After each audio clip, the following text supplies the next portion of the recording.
Join Detective Coco on a mysterious adventure to find the owner of the poop. All right, let's get going.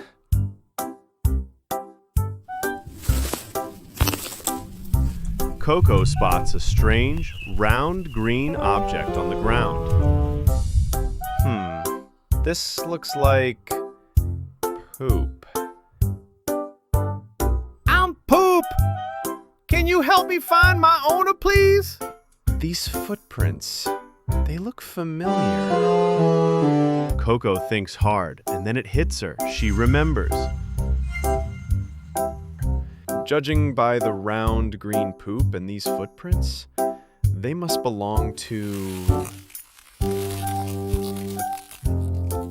Seeing a pair of ears pop up in the forest, the green poop let out a loud Pfft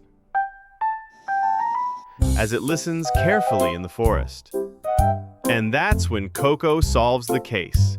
The owner was none other than a rabbit.